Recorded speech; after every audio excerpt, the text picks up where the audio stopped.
오늘 소개해드릴 책은 해외 소싱 마스터, 온라인 커머스로 성공한 사람들의 비밀, 지은이 이종구, 출판사 라디오북. 네, 저도 온라인 스토어를 시작했는데요. 온라인 커머스 성공은 잘 파는 것이 아니라 사는 것에 달렸다고 말씀하고 계십니다. 사업의 판도를 바꾸는 방법, 해외 소싱의 모든 것. 네, 이종구님께서는 코니즈 대표이사, 티켓몬스터 바이스 프레지던트, SK 네트워크 상무, GS 리테일 이사, 국내 최고 유통 전문가가 풀어놓는 해외 소싱으로 돈 버는 방법에 대해 기술하고 있습니다. 장사의 기본은 뭘까요? 바로 잘 사서 잘 파는 것입니다. 그런데 많은 사람들이 잘 사는 것보다 잘 파는 것에만 집중하고 있습니다. 20여 년간 유통회사를 운영해온 솔직한 저의 경험을 놓고 말씀드리자면 저는 잘 사는 것이 잘 파는 것보다 몇 배 더 중요하다고 생각합니다. 잘 파는 기술이 필요할 때는 이미 잘 나가는 상품이 더 많이 팔리게 날개를 달아줄 때, 그리고 잘 팔리지 않는 상품을 억지로라도 팔리게 만들 때입니다. 좋은 상품은 특별한 기술을 걸지 않아도 결국엔 스스로 팔려나가기 마련입니다. 즉, 둘 다 모두 중요하지만 잘 파는 기술 없이 성공할 수는 있어도 잘 사는 기술 없이는 절대 성공할 수 없다는 것입니다. 프롤로그 중에서 해외 소싱 마스터를 쓰신 이종구님에 대해서 한번 살펴보겠습니다. 지은이 이종구님, UC 버클리를 졸업하시고 현 코니즈 대표이사, 티켓몬스터 바이스 프레지던트, SK 네트워크 상무, GS 리테일 이사, 20여 년간 해외 소싱 일을 해온 업계 최고의 전문가이자 사업가, 1999년 국내 최초의 라이프 스타일 편집숍 코니즈를 론칭하며 본격적인 해외 소싱 업무를 시작했다.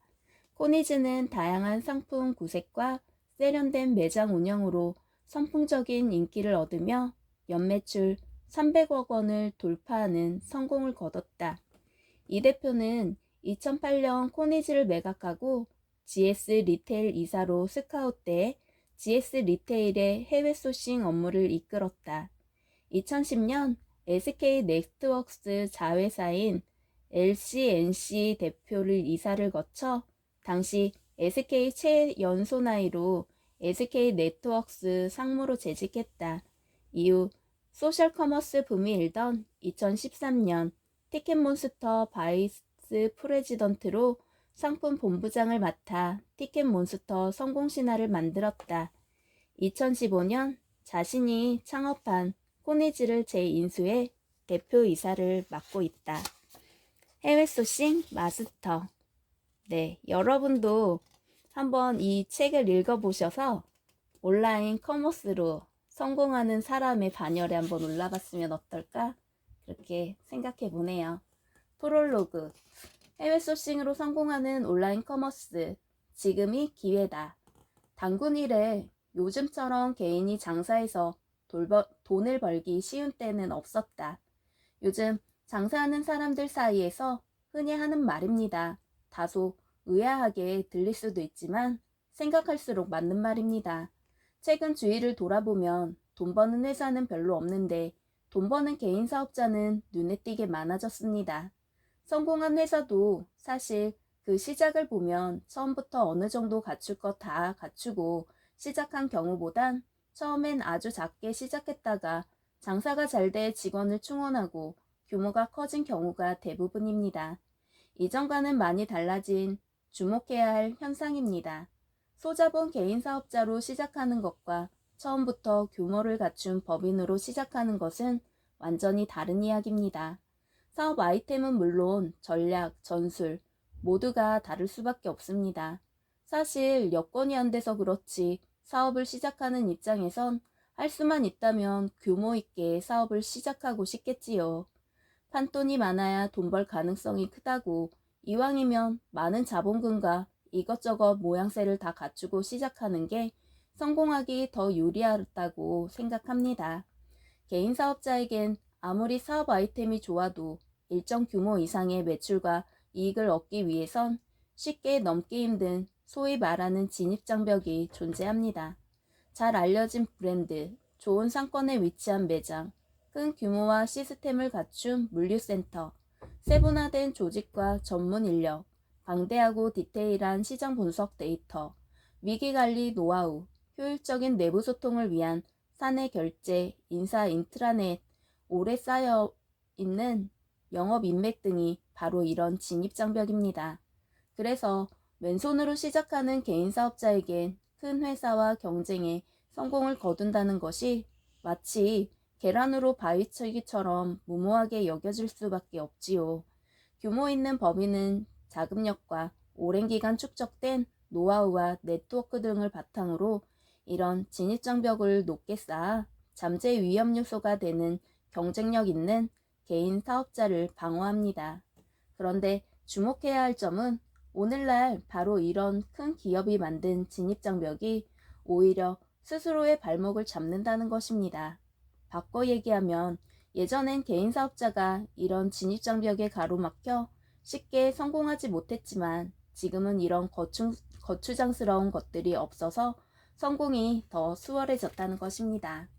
그 결과 명품을 제외한 모든 중고가 브랜드 위상이 쇠퇴하면서 오히려 무명 브랜드에 대한 소비자 거부감이 크게 낮아졌습니다. 온라인 유통시장에선 소셜 커머스란 새로운 형태의 쇼핑몰이 등장했습니다. 이들은 대기업 상품을 주로 유통하던 메이저 온라인 유통회사와 경쟁하기 위한 전략으로 비브랜드 상품, 중소기업 상품을 인터넷 전용 상품으로 선정해 좋은 자리에 노출해주고 자금도 밀어줬습니다. 네이버 역시 온라인 커머스 사업에 뛰어들어 스마트 스토어란 오픈마켓을 론칭하고 아예 핵심 전략 차원에서 개인 사업자를 지원하고 있습니다. 마케팅 툴 역시 과거엔 큰 자본이 있어야 가능했던 구자 광고보단 열정과 아이디어만 있으면 상대적으로 높은 효과를 기대할 수 있는 페이스북, 인스타그램, 유튜브 등이 기존 마케팅 채널의 대안으로 급성장했습니다. 각종 인력 아웃소싱 업체가 속속 등장하면서 회사에 전문 직원이 없어도 웹디자인, 상세 페이지 작업, SNS 홍보 등을 대행으로 진행할 수 있게 됐고 최근엔 3자 물류 서비스까지 등장하면서 자체 창고가 없어도 상품을 보관하고 소비자에게 배송할 수 있는 여건이 마련되었습니다. 마지막 진입장벽, 상품 소싱력.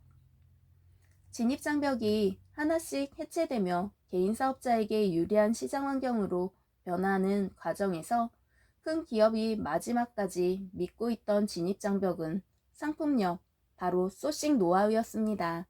아무리 개인 사업자가 성공할 수 있는 시장 환경이 조성됐다 해도 정작 파는 상품의 경쟁력, 특히 가격 경쟁력이 없다면 무슨 의미가 있을까요? 만일 상품을 도매 사이트나 시장에서 사다 판다면 아무리 배수를 많이 잡아도 2배 이상 붙이기 어렵습니다. 그나마 운 좋게 상품이 대박난다 해도 경쟁자 역시 같은 도매 시장에서 비슷한 물건을 사다 팔기 때문에 자기들끼리 할인 경쟁을 하게 되고 그 결과 유통업체 수수료 주고 물류비 주고 나면 사실 남는 게 하나도 없는 경우가 많습니다. 그래서 남들이 없는 상품을 배수로 많이 붙여서 유통할 힘이 있는 대형 기업이 결국은 경쟁에서 승리할 수밖에 없고 바로 이 소싱력이 개인 사업자에겐 넘기 힘든 진입장벽인 것이지요. 그래서 사업에서 성공하기 위해선 잘 사는 것이 가장 중요합니다. 아무리 다른 조건이 과거에 비해 유리하게 변했어도 잘 사는 문제를 해결하지 못하면 절대 돈을 벌 수가 없습니다. 지금은 온라인 커머스에서 큰 성공을 거두고 있는 개인 사업자들을 자세히 관찰해 보시기 바랍니다. 방법은 여러 가지지만 결국엔 이 잘 사는 진입장벽을 넘었기 때문에 성공한 것입니다. 장사의 기본은 뭘까요? 바로 잘 사서 잘 파는 것입니다. 그런데 개인 사업자 입장에서는 바로 이 잘 사는 것에서부터 대기업의 진입장벽이 너무 높게 느껴지다 보니 잘 사는 것에 대해 깊게 고민하기보다는 다소 수월해 보이는 잘 파는 것에만 집중하는 경향이 있습니다. 어차피 대기업이 팔고 있는 브랜드 상품을 팔 수도 없고, 그렇다고 상품을 기획하고 디자인해서 생산하자니 원가가 너무 높아지고, 또 싼값 해외 공장에서 물건을 주문하자니 공장 측에서 요구하는 최소 주문 수량이라는 것이 존재해 적은 자본으론 엄두를 내지 못해 자꾸 잘 사는 것에 대한 고민을 피하게 됩니다. 최근 1인 창업 붐이 커지다 보니 관련 내용의 강의나 도서가 많아졌습니다. 하지만 대부분 한결같이 잘 파는 것에 대해서만 이야기하고 있습니다. 이것도 상품의 본질과는 무관한 마케팅 홍보, 상해 노출같이 단편적이고 단기간에 반짝 성과를 내기 위한 내용이 많습니다. 20여 년간 유통회사를 운영해온 솔직한 저의 경험을 놓고 말씀드리자면 저는 잘 사는 것이 잘 파는 것보다 몇 배 더 중요하다고 생각합니다. 뻔한 얘기 같지만 정말로 경쟁력 있는 상품은 자기가 알아서 팔려나갑니다. 잘 파는 기술이 꼭 필요할 때는 이미 잘 나가는 상품이 더 많이 팔리게 날개를 달아줄 때, 그리고 잘 팔리지 않는 상품을 억지로라도 팔리게 만들 때입니다. 좋은 상품은 특별한 기술을 거치지 않아도 결국엔 스스로 팔려나가기 마련입니다. 즉, 둘 다 모두 중요하지만 잘 파는 기술 없이 성공할 수는 있어도 잘 사는 기술 없이는 절대로 성공할 수 없다는 것입니다. 상품을 잘 산다는 의미. 그렇다면 과연 개인 사업자가 소자본으로 대기업과 경쟁해서 이길 수 있는 상품을 잘 사는 것이 가능한 일일까요? 그렇습니다. 현재 시장 환경에선 가능합니다. 제가 이 책을 쓴 동기 중 하나도 바로 이러한 중요한 변화를 알리기 위해서입니다. 먼저 우리는 좋은 상품이란 어떤 것인지, 좋은 상품을 선정하는 기준이 과연 무엇인지를 과거와 다르게 생각해 봐야 합니다. 많은 사람이 현재 시장에서 가장 잘 팔리는 상품을 가장 장사하기 좋은 상품, 경쟁력 있는 상품이라고 생각합니다. 그래야 안전하기 때문이지요. 대신 여기엔 대가가 따릅니다. 현재 잘 팔리는 상품에 대한 정보는 모두에게 오픈되어 있어 이미 시장에서 많은 셀러가 경쟁적으로 팔고 있다고 봐야 합니다. 파는 사람이 많다 보니 시간이 갈수록 당연히 가격은 낮아집니다. 즉, 이런 상품으로는 높은 마진을 붙여 팔 수가 없습니다.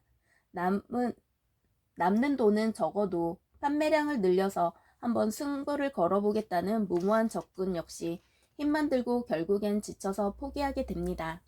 그래서 우선 잘 팔리는 상품을 살 것인지 잘 팔릴 상품을 살 것인지를 심각하게 고민해 봐야 합니다. 만일 현재 잘 팔리는 상품을 따라 파는 것이 아니라 미래에 잘 팔릴 상품을 미리 예측해서 판다면 이 이야기는 정말 쉽게 풀립니다.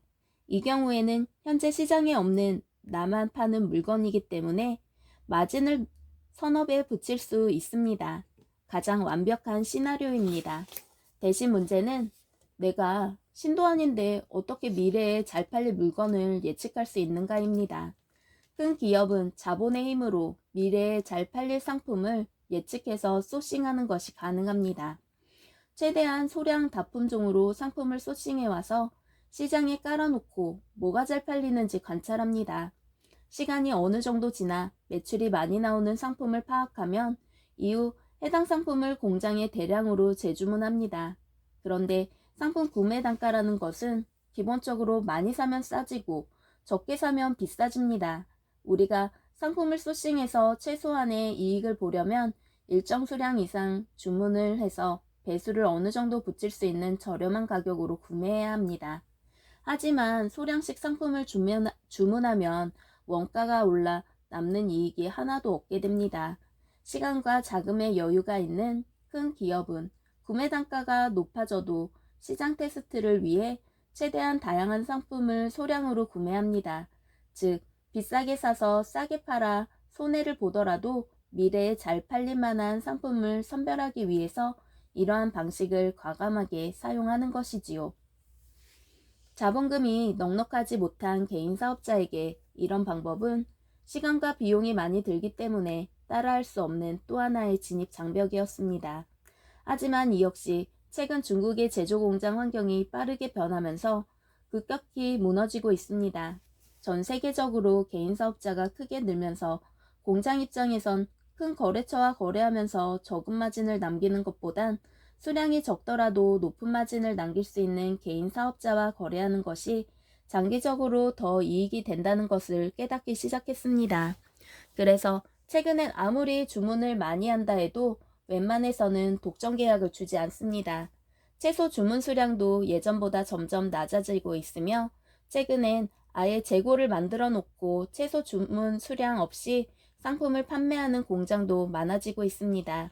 아예 여러 공장에서 구매한 상품을 창고에 쌓아놓고 도도매 판매를 하는 신생 로컬 업체도 생기고 있습니다.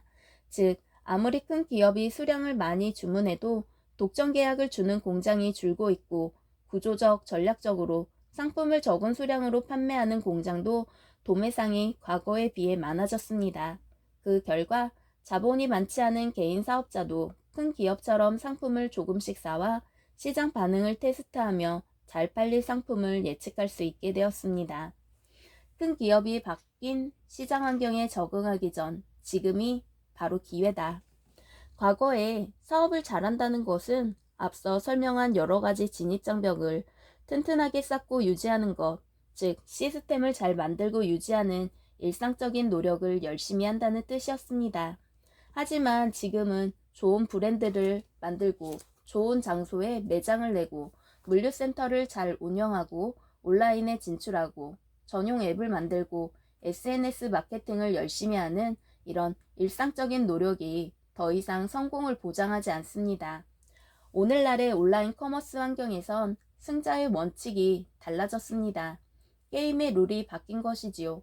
결론부터 말씀드리면 바뀐 게임의 성패는 경쟁력 있는 상품과 그 상품을 화제성 있게 만드는 강하고 간단한 메시지, 그리고 메시지의 파급 능력에 달려 있습니다. 즉, 자금과 조직에 힘이 없어도 개인이 번뜩이는 아이디어와 노력만으로 충분히 해볼 만한 게임이 된 것이지요. 예전엔 매출 100억 원을 내기 위해선 상품 가짓수가 최소 1000개는 되어야 했습니다. 하지만 지금은 아닙니다. 들어보지도 못한 작은 회사가 상품 한두 가지로 100억 원 매출을 만드는 것을 주변에서 흔히 목격할 수 있습니다. 거대한 조직이 하나의 상품을 대박내기 위해 수단과 방법을 가리지 않고 온 가족이 함께 달려드는 개인을 당해내기 어려운 시대가 온 것입니다. 최근 큰 기업도 바뀐 게임 룰에 맞게 시장에 적응하려고 여러 시도를 하고 있습니다. 하지만 스스로 만들어 놓은 진입장벽이 너무 거추장스러워 빠르게 변화하는데 애를 먹고 있습니다. 온라인에 과도한 집중을 하게 되면 기존 오프라인 매출에 타격을 주기 때문에 개인 사업자처럼 과감한 결정을 내리기가 쉽지 않습니다. 또 이미 큰 조직에 길들여진 기업 문화가 하루아침에 바뀌기도 어렵습니다. 하지만 그들도 이제는 온라인 대세인 현실을 인지하고 있기 때문에 빠른 의사결정을 위해 조직을 개편하고 기존 브랜드를 과감하게 버리고 새로운 브랜드를 론칭하고 있습니다. 오프라인 매장 수를 줄이고 온라인 커머스에 집중하기도 합니다. 아직은 가시적인 성과를 거두는 곳이 눈에 띄지는 않지만 시간이 흐르면 어떤 형태로든 변화된 시장 환경에 적응할 것입니다. 그래서 제가 드리고 싶은 말씀은 지금이 바로 온라인으로 상품을 파는 개인 사업을 시작할 적기라는 것입니다. 단 아무리 환경이 개인 장사하기 유리하게 변했다 해도 예전의 개인 사업자들처럼 남들도 다 파는 물건을 소위 떼다 파는 식으로는 안 됩니다. 나만의 경쟁력이 있는 상품을 반드시 필요합니다. 그러기 위해서 눈을 해외로 돌려야만 합니다. 저는 1999년에 유통회사를 시작해서 20여 년간 해외에서 상품을 직접 소싱해 왔습니다. 덕분에 소싱 환경이 지난 20여 년간 어떻게 변해왔는지 두 눈으로 목격했습니다.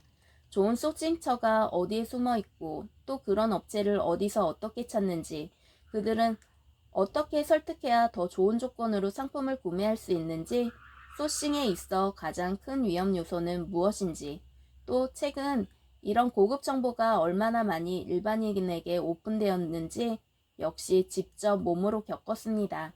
물론 아직도 일반인이 쉽게 접근하기 힘든 소싱 관련 고급 정보가 많습니다. 하지만 과거와 비교하면 지금 소싱 환경은 제 입장에서는 허탈할 만큼 개인도 쉽게 접근할 수 있게 변한 것이 사실입니다. 제가 볼 때 앞으로 온라인 커머스는 경쟁력 있는 수많은 개인 사업자가 바글거리는 개미군단 생태계로 변할 것입니다. 그리고 수많은 개인 사업자의 성공 사례가 넘쳐날 것입니다. 성공한 개인 사업자가 시간이 지나 큰 기업으로 성장할 수도 있겠지요. 하지만 이들이 성공을 지속하기 위해선 지금 우리가 보는 전형적인 기업 모습으로는 경쟁을 버티기가 어려울 것입니다. 기업 규모가 커져도 조직의 운영 형태는 개인 사업자의 집합체 모습을 유지해야 할 것입니다.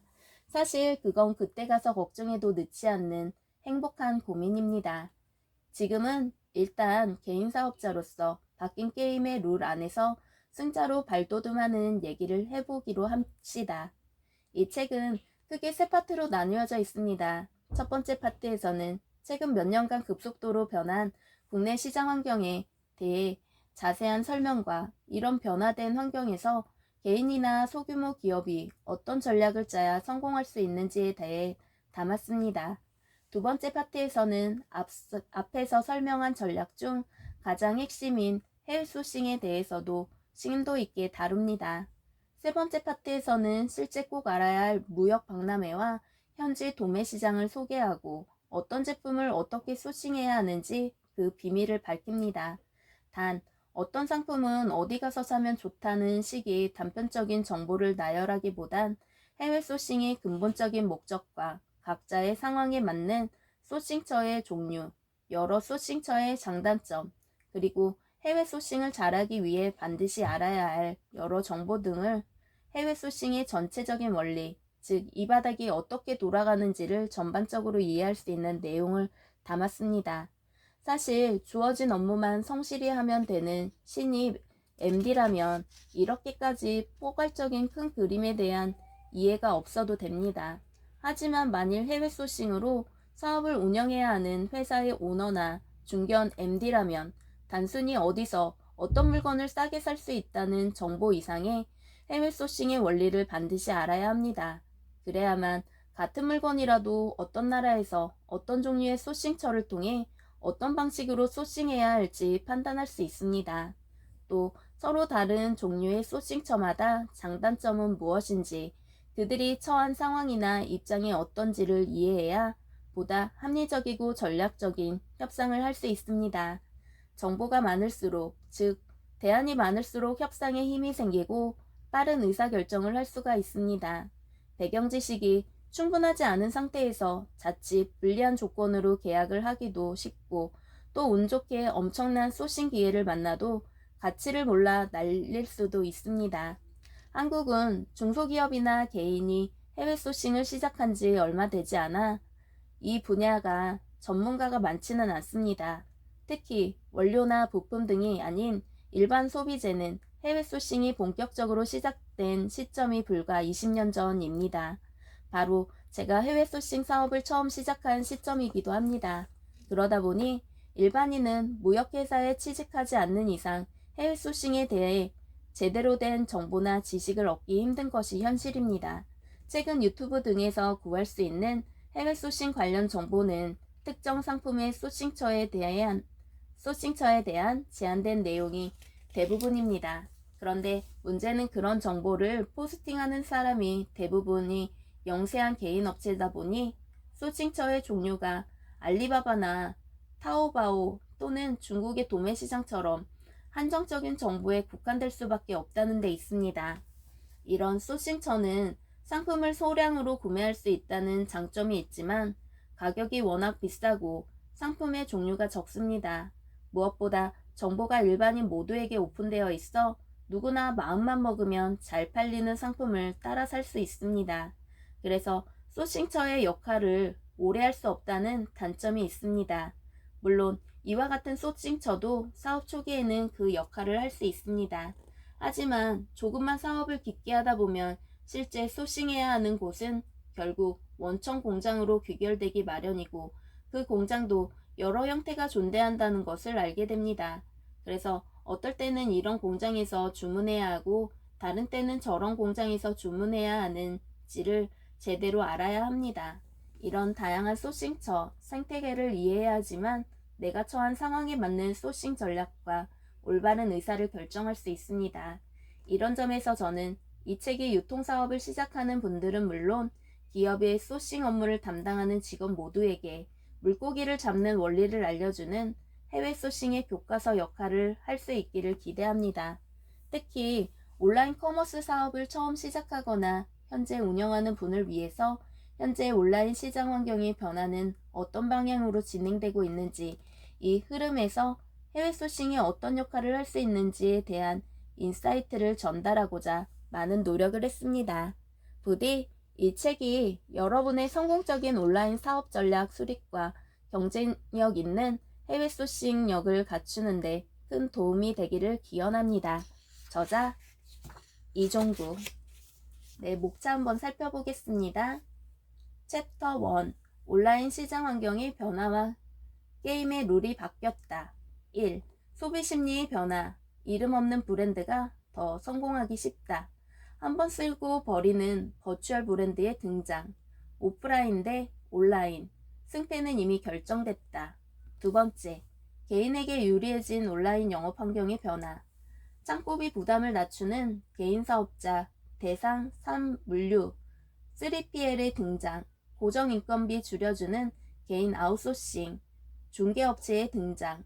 고정비 낮추고 업무 효율을 높이는 공유 오피스. 세 번째, 규모의 싸움에서 정성의 싸움으로 온라인의 경쟁 환경의 변화. 지금 온라인에서는 무슨 상품이 팔리는가?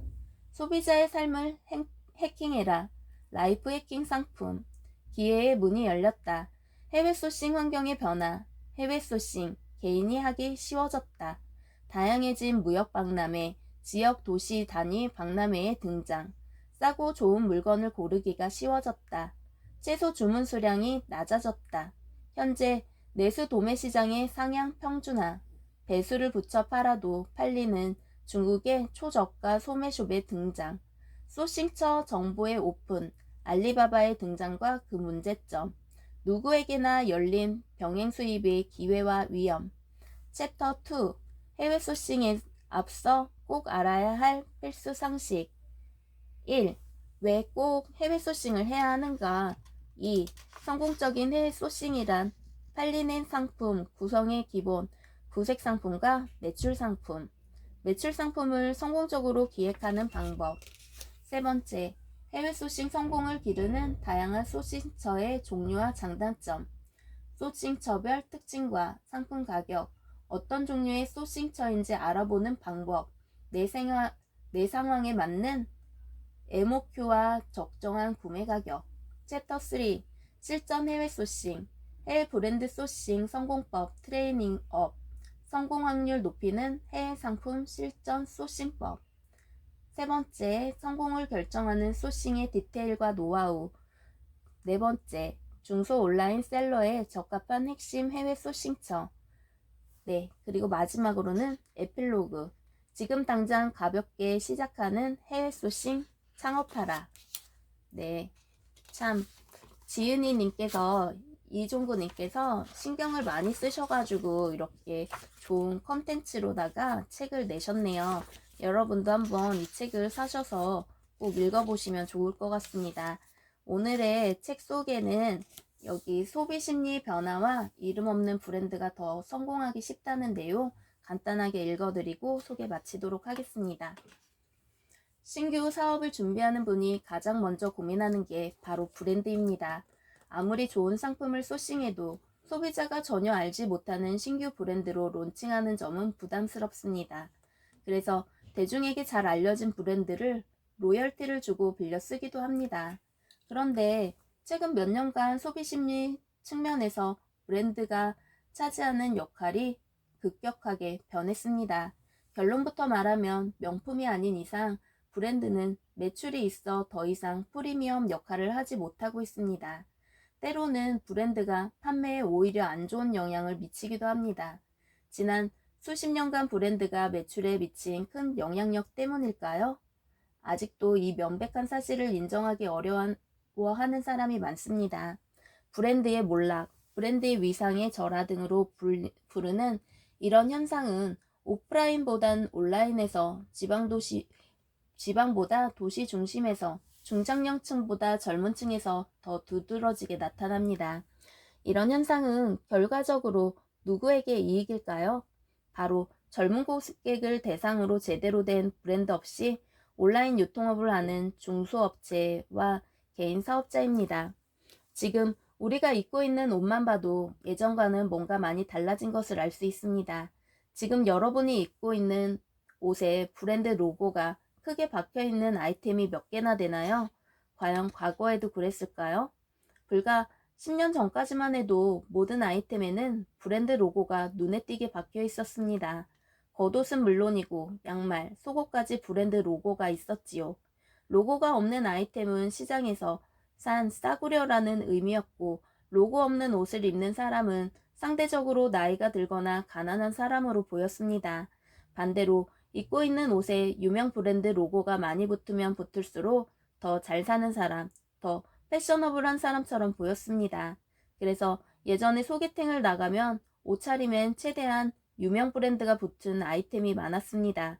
그런데 요즘은 소개팅에 나갔는데 남자가 입은 티셔츠에 샤넬 로고가 크게 박혀 있고 바지에는 돌치앤가바나 금속 로고가 번쩍거리고 손목엔 금장 롤렉스, 신발은 구찌로 도배되어 있으면 어떤 사람으로 보일까요?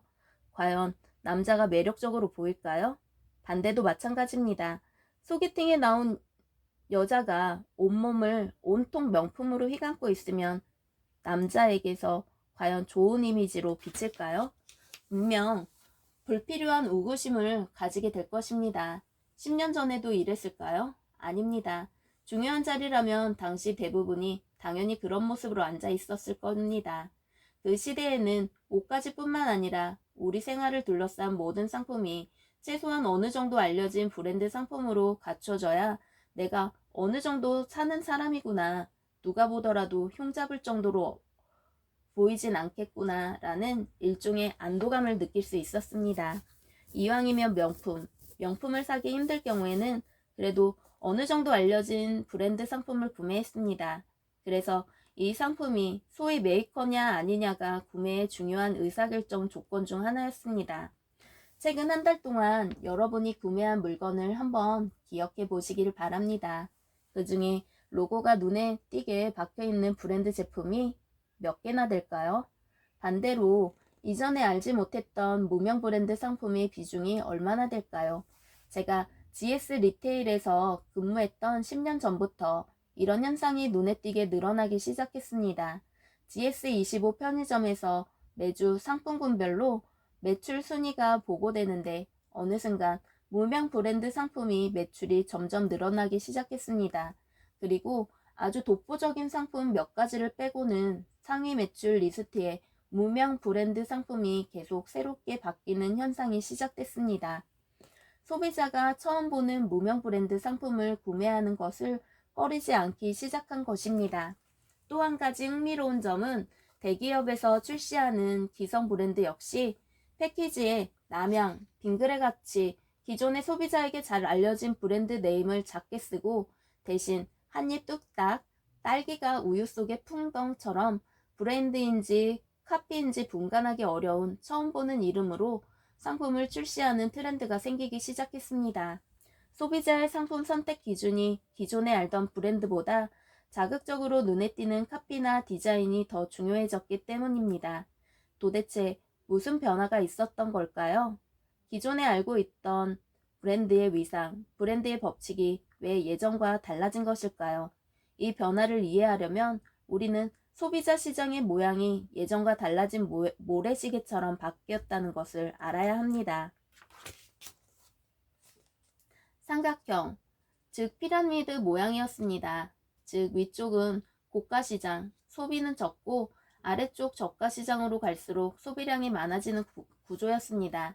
브랜드는 상품군별로 나름 서열이라는 것이 있어서 그 순위대로 피라미드에서 꼭대기는 명품으로 시작해 그 아래 2등, 3등, 4등씩으로 각자 순서대로 자리를 차지하고 마지막 맨 아래는 노브랜드 상품이 위치해 있습니다.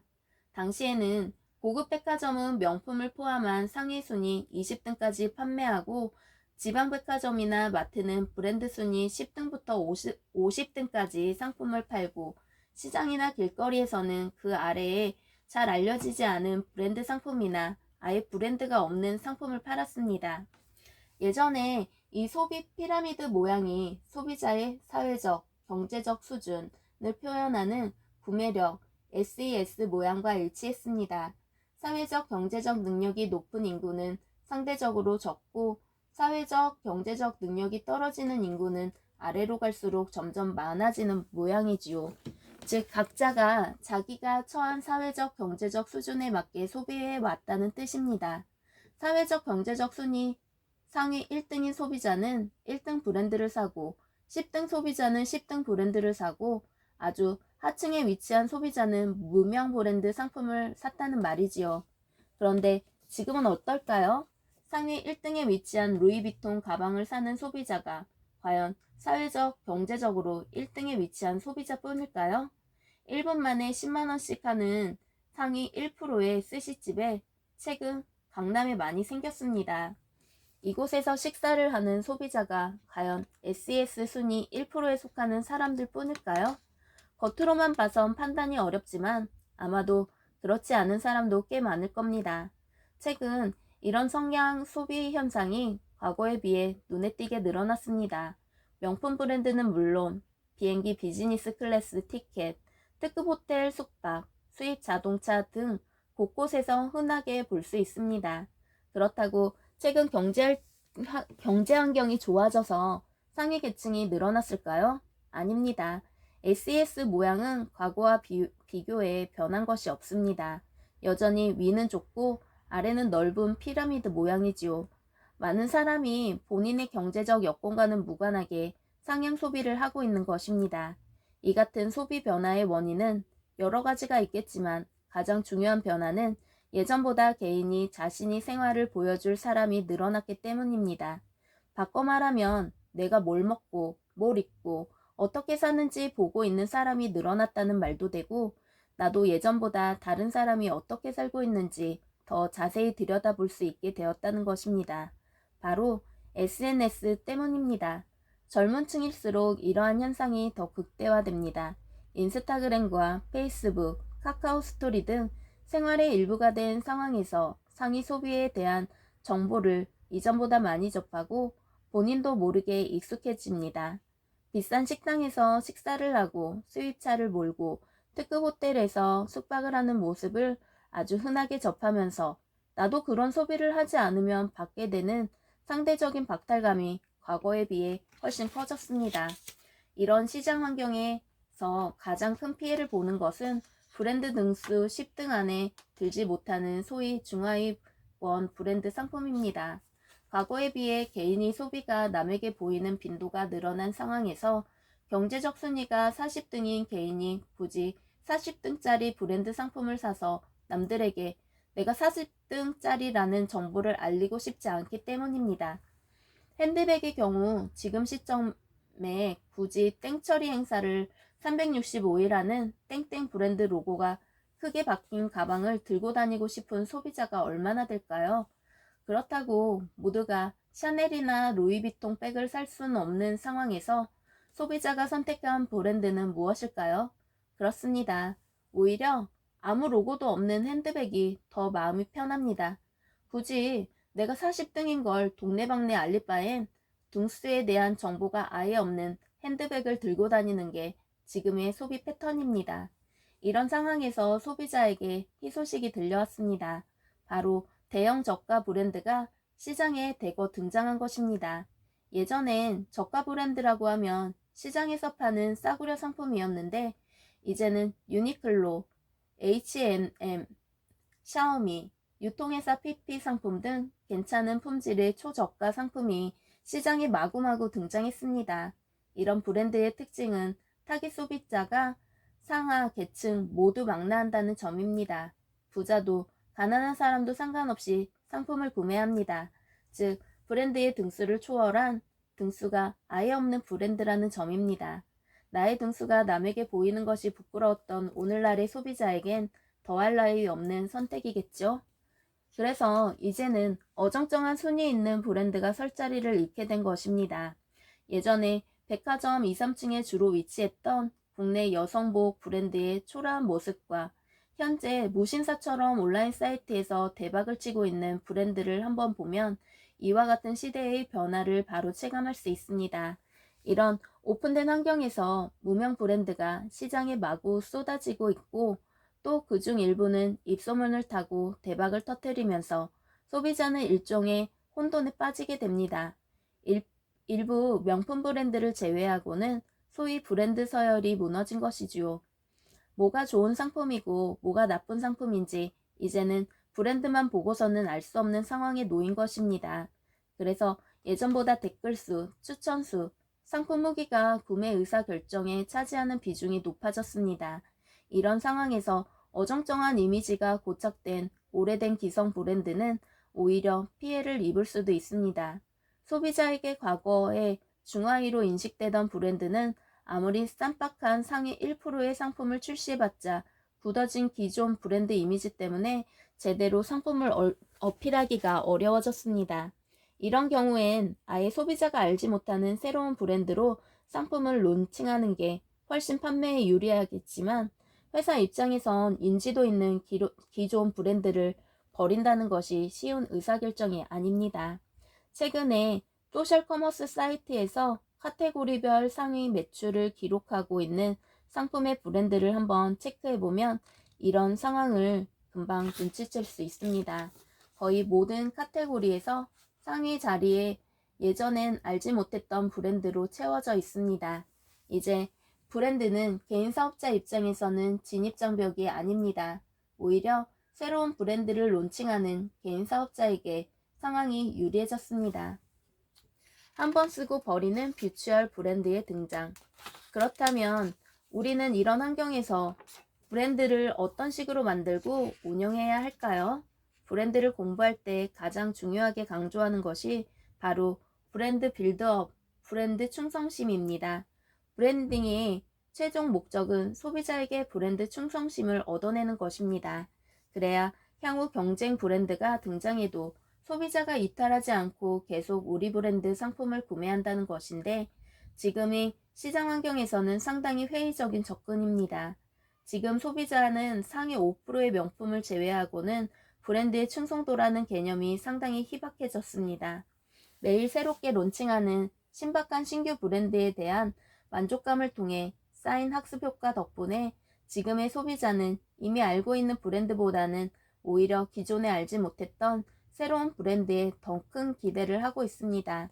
기존에 쓰던 브랜드 상품에 만족하고 있는 소비자라면 전에 알지 못했던 신규 브랜드를 접하면 왠지 모를 기대와 호기심으로 접근합니다. 이제는 유명 브랜드라는 단어 자체가 주는 느낌이 과거에 비해 촌스럽게 들리지 않나요? 그렇다고 브랜드가 이제 더 이상 쓸모없다는 말을 하려는 게 아닙니다. 브랜드의 역할이 과거와 달라진 것이죠. 오늘날 브랜드의 역할이란 이 상품은 내가 아는 브랜드 상품이니까 적어도 엉터리는 아니겠지? 정도의 안심을 주는 보험 역할 정도. 그만큼 위상이 줄었습니다. 기존 매출을 안정적으로 유지하기 위한 목적으로서는 브랜드 역할이 반드시 필요하지만 뭔가 새로운 대박 매출을 터뜨리기 위해선 때론 기존 소비자에게 알려진 브랜드를 과감하게 버리고 새로운 브랜드를 론칭하는 게 더 유리할 수도 있게 된 것입니다. 만일 운 좋게 신규 브랜드로 대박이 났다면 어떻게 할까요? 누구라도 그 브랜드를 계속 키우고 싶을 것입니다. 해당 브랜드는 이름으로 상품군을 늘려서 브랜드 우산 효과를 보려는 것이 일반적입니다. 하지만 지금의 현실은 불행히도 그렇지 않습니다. 과거에 비해 신규 브랜드가 대박나기 쉬워진 탓에 고객은 또 다른 신규 브랜드를 찾아 금세 떠나버립니다. 물론 영원히 성공하는 브랜드는 없습니다. 한번 뜬 브랜드는 언젠가 지기 마련이지요. 그런데 문제는 최근 들어 그 수명이 엄청나게 짧아졌다는 것입니다. 아무리 성공한 브랜드라 하더라도 그 브랜드를 사용해서 새로운 상품을 출시하거나 브랜드 충성심을 높이기 위해 굳이 불필요한 투자를 할 필요가 없습니다. 그 시간에 새로운 브랜드를 하나 더 만드는 것이 지금 시장 상황에서는 올바른 선택입니다. 최근엔 이런 변화를 간파하고 전략적으로 실행해 옮기는 회사를 주변에서 흔히 찾아볼 수 있습니다. 블랭크 코퍼레이션이란 회사도 그중 하나입니다. 블랭크 코퍼레이션은 먼저 바디럽이라는 브랜드로 소위 국민배기로 잘 알려지는 마약배기를 대히트쳤습니다. 블랭크 코퍼레이션은 이후 여러가지 상품을 론칭했는데 브랜드 전개 방식이 이전과는 판이하게 다릅니다. 한 브랜드가 성공하면 다음 히트한 브랜드로 론칭하는 것이 일반적인 것에 비해 이들은 상품별로 서로 다른 브랜드를 사용합니다. 론칭하는 상품도 그 카테고리가 천차만별입니다. 건강식품, 샤워꼭지, 남성 속옷, 이불, 주방용품, 문구, 화장품 등 도대체 무슨 상품을 전문으로 파는 회사인지 종잡을 수 없습니다. 건강베개란 상품으로 히트를 쳤으면 후속 상품도 건강이든 친구류든 뭔가 히트친 상품과 유사한 콘셉트에서 카테고리를 넓히는 것이 일반적인데 이들은 그런 개념조차 없이 상품을 론칭시켰습니다. 그리고 내놓는 상품마다 한 회사에서 나온 브랜드라고는 예상하기 어려울 정도로 서로 다른 콘셉트와 인격을 가지고 있습니다. 이들에겐 브랜드 일관성이나 브랜드 충성도 같은 개념이 더 이상 큰 의미가 없습니다. 상품별로 그 상품이 잘 팔리는 데 도움이 되는 브랜드만 있으면 되는 것입니다. 즉, 브랜드란 상품의 매출에 도움이 되는 유용한 도구, 그 이상 그 이하도 아닌 것이지요. 그리고 지금도 계속 새로운 브랜드로 새로운 상품을 론칭하고 있습니다. 이전에 사용한 브랜드는 매출이 좋으면 일정 기간 유지하고 매출이 떨어지면 바로 버립니다. 이렇듯 브랜드에 대해 아주 쉽게 접근하고 있습니다. 최근 소비자가 브랜드를 대하는 태도를 제대로 이해하고 있는 것이지요. 이런 종류의 브랜드를 저는 버추얼 브랜드라고 부릅니다. 필요할 때 빨리 만들어 쓰고 필요 없으면 쉽게 버리는 브랜드입니다. 미국의 타깃이란 대형마트도 역시 이러한 비추얼 브랜드 전략을 사용하고 있습니다. 유통회사가 PB 브랜드를 론칭할 때 타 회사는 브랜드에 자기 회사의 이름을 사용해 브랜드 일관성을 강조합니다. 월마트, 서브웨이, 테스코, 까르푸 등 잘 알려진 전통적인 유통회사가 대부분 이런 PB 전략을 쓰고 있습니다. 한국의 한 대형마트도 땡땡땡 좋은 상품, 땡땡땡 알뜰 상품처럼 이 상품을 땡땡땡이 만들었다라는 점을 브랜드명을 통해 알리려고 합니다. 무명 브랜드로 파는 것보단 아무래도 기존 고객이 알고 있는 회사 이름을 넣는 것이 매출에 더 도움이 된다는 판단 때문이겠지요. 하지만 이런 접근은 오늘날 소비자 구매 심리와는 거리가 멀다고 생각합니다. 반면 타깃이 론칭하는 PB 상품 브랜드에는 글로벌 대형 유통회사인 타깃이 이런 과감한 PB 브랜드 전략을 사용하는 것이 옳은지 그른지에 대해 아직도 논란이 있습니다. 하지만 개인 사업자 입장에서 신규 상품을 론칭할 때라면 이야기가 달라집니다. 잃을 게 없는 맨땅에 헤딩하는 신규 사업자라면 꼭 필요한 브랜드 전략이 바로 이 버추얼 브랜드라고 생각합니다. 버추얼 브랜드 전략을 취하면 서로 다른 상품 카테고리를 한 브랜드로 묶어야 한다는 불필요한 걱정을 할 필요가 없습니다. 장사만 된다면 어떤 상품이든지 각각의 브랜드를 만들어 팔면 됩니다. 양말을 파는 사람이 소고기를 팔 수도 있는 것이고 화장품을 팔다가 전자시계를 팔 수도 있습니다. 상품이 두 개면 각기 다른 두 개의 브랜드로, 세 개면 세 개의 서로 다른 인격을 가진 브랜드로 각각의 공간에서 론칭을 해야 합니다. 중요한 것은 이 서로 다른 상품을 한 공간에 모아서 팔면 자칫 전문성이 떨어져 보일 수도 있다는 점입니다. 그래서 마치 상품별로 다른 회사가 운영하는 것처럼 보여야 합니다. 우리는 상품이 많아지면 이들을 한 곳에 모아서 사세를 과시하고 거기에 상품을 포괄하는 브랜드를 붙여 그 브랜드를 유명하게 만들려는 습관이 이미 몸에 배어 있습니다. 소비자는 기업의 사세에는 관심이 없습니다. 소비자가 관심 있는 것은 전문성입니다. 브랜드도 상품의 전문성을 강조하는 데 도움이 되는 역할을 감당하기 위해 디자인되고 운영해야 합니다. 여러분이 론칭하는 신규 브랜드의 장점은 바로 소비자가 모른다는 것입니다. 모른다는 것이 과거에는 무관심이었지만 지금은 호기심을 자극할 수 있습니다. 여러분이 소비자와 만나는 모든 접점에서 커뮤니케이션은 최대한 소비자의 호기심을 자극하는 데 초점을 맞춰야 합니다. 기존의 브랜드와 다른 방식으로 소비자에게 어필해야 합니다. 상세 페이지 구성, 설득하는 방식, 톤 앤 매너, 폰트까지 최근에 히트친 새로운 브랜드 방식을 참고해 뭔가 다르게 접근해야 합니다. 그래서 이 브랜드는 내가 알아두면 좋겠다. 모르고 지나가면 왠지 손해볼 수 있겠다라는 생각이 들게 만들어야 합니다. 그리고 그 상품이 잘 팔리는데 유리하다고 생각하는 브랜드 이름을 찾아 로고를 만들고 마치 그 상품군에서 대박을 치는 상품인 양 가장 전문적인 느낌을 줘야 합니다. 이런 면에서 블랭크 코퍼레이션에서 론칭한 브랜드의 상세 페이지에서 볼 수 있는 새로운 접근 방식은 최근 온라인 커머스 업계에 종사하는 사람이라면 모두가 교과서처럼 봐야 할 좋은 표본입니다. 만일 상품이 실패하면 기존 브랜드를 과감하게 버리고 완전히 새로운 브랜드를 다시 론칭하면 됩니다. 같은 상품이라도 새로운 로고와 이름으로 기존과는 다른 상세 페이지와 톤 앤 매너, 인격으로 마치 다시 다른 회사에서 새로운 상품을 론칭한 것처럼 시장에 진입하십시오. 어차피 크게 히트하지 못한 상품을 기억하는 소비자는 없습니다. 소비자는 늘 새로운 브랜드에 기대하고 있습니다. 기존 브랜드에 대한 미련은 과감하게 버려야 합니다. 네, 오늘의 해외 소싱 마스터 책 소개 여기까지고요. 네, 여러분 들어주셔서 감사합니다. 행복한 하루 되세요.